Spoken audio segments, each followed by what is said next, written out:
Hand writing अच्छी ना हो तो डर लगा रहता है कि कहीं कोई हमसे कुछ लिखवा ही ना ले यार।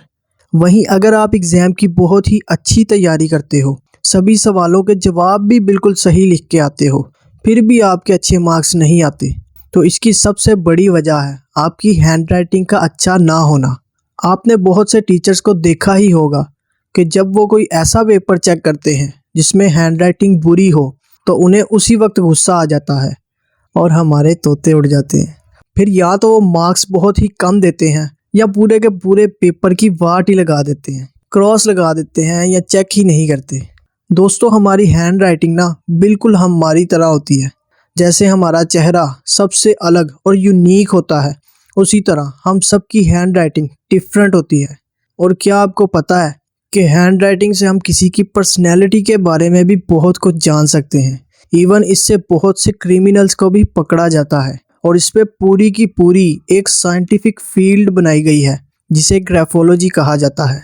लेकिन आज की इस वीडियो का टॉपिक है कि आप अपनी हैंड राइटिंग को कैसे अच्छा बनाओगे ताकि आपके अच्छे मार्क्स आ सके। और अगर आप किसी की हैंड राइटिंग से उसकी पर्सनैलिटी के बारे में जानना ही चाहते हो तो कमेंट सेक्शन में लिख दो, मैं उस पर भी आपके लिए एक वीडियो बना दूंगा। तो शुरू करते हैं। नंबर 1 है पोस्चर। ना ही आपको पेपर की तरफ बहुत ज़्यादा झुक के बैठना है और ना ही अपने सर को ज़्यादा ऊपर की तरफ उठा के रखना है, बल्कि एक नॉर्मल और रिलैक्स्ड पोजीशन में बैठना है। आपको अपने शोल्डर्स, अपने एल्बो और अपनी रिस्ट को लूज रखना है। Number 2, paper angle. अगर आप लेफ्ट हैंडेड हो तो आपको पेपर के ऊपर वाले राइट कॉर्नर को थोड़ा नीचे की तरफ मूव करके रखना है। वहीं अगर आप राइट हैंडेड हो तो आपको ऊपर वाले लेफ्ट कॉर्नर को थोड़ा नीचे की तरफ मूव करके रखना है। नेक्स्ट है राइटिंग इंस्ट्रूमेंट। अगर कोई आपसे कहता है कि जेल पेन यूज़ कर लो, बॉल पेन यूज़ कर लो, इससे अच्छी राइटिंग होगी, तो इससे तो उनकी अच्छी राइटिंग होती है, आपकी होगी या नहीं इसका नहीं पता। कुछ लोगों की राइटिंग बॉल पेन से बहुत अच्छी होती है, कुछ लोगों की जेल पेन से, कुछ लोगों की पॉइंटर से बहुत ही अच्छी राइटिंग होती है और कुछ लोगों की इंक पेन से बहुत ज़्यादा अच्छी होती है। इसीलिए आपको सभी इंस्ट्रूमेंट को ट्राई करना चाहिए, जो आपको सूट करे आपको वही यूज़ करना चाहिए।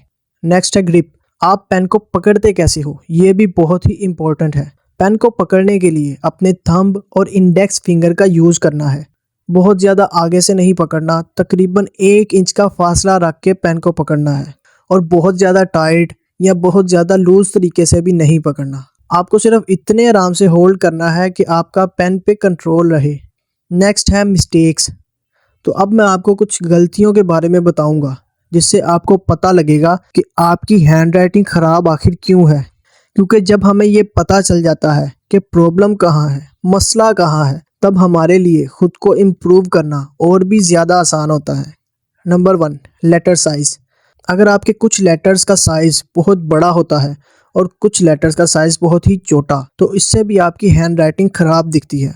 फर्स्ट लेटर को अगर आप कैपिटल में लिखते हो तो सिर्फ उसे ही बड़ा लिखो, बाकी के लेटर्स को उसके हाफ साइज़ जितना लिखो। अलाइनमेंट। अगर आपके कुछ वर्ड्स ऊपर की तरफ हवा में उड़ते हुए दिखते हैं और कुछ नीचे की तरफ लटके हुए दिखाई देते हैं, तो इससे आपकी हैंड राइटिंग बहुत ही कमाल की तो बिल्कुल भी नहीं लगती। इसीलिए अगर आपकी हैंड राइटिंग में ये प्रॉब्लम है तो आपको इसे भी ध्यान में रखना है। स्पेस।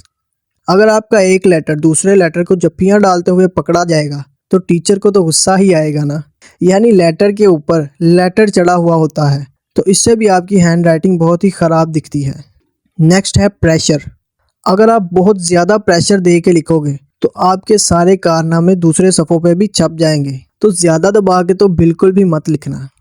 अब इन सभी पंगों को ठीक करने के लिए आप पैनग्राम जैसे सेंटेंसेस को भी लिख के प्रैक्टिस कर सकते हो। ये ऐसे सेंटेंसेस होते हैं जिनमें A to Z सभी अल्फ़ाबेट होते हैं। इन सभी पॉइंट्स को जानने के बाद इन्हें ध्यान में रखते हुए जो जितनी प्रैक्टिस करेगा उसकी उतनी ही राइटिंग अच्छी होगी। हज़ारों वीडियोस देख लो या बहुत सी टिप्स इकट्ठी कर लो, उनका कोई भी फ़ायदा नहीं होगा जब तक आप प्रैक्टिस नहीं करोगे। और अगर आप कम टाइम में अपनी हैंड राइटिंग को अच्छा बनाना चाहते हो तो इसके लिए तो और भी ज़्यादा प्रैक्टिस करनी पड़ेगी।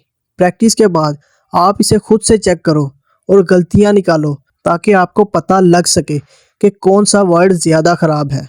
और अब कमेंट सेक्शन में अपना फीडबैक ज़रूर देना ताकि मुझे पता लग सके कि आगे मुझे वीडियोस बनानी चाहिए या नहीं।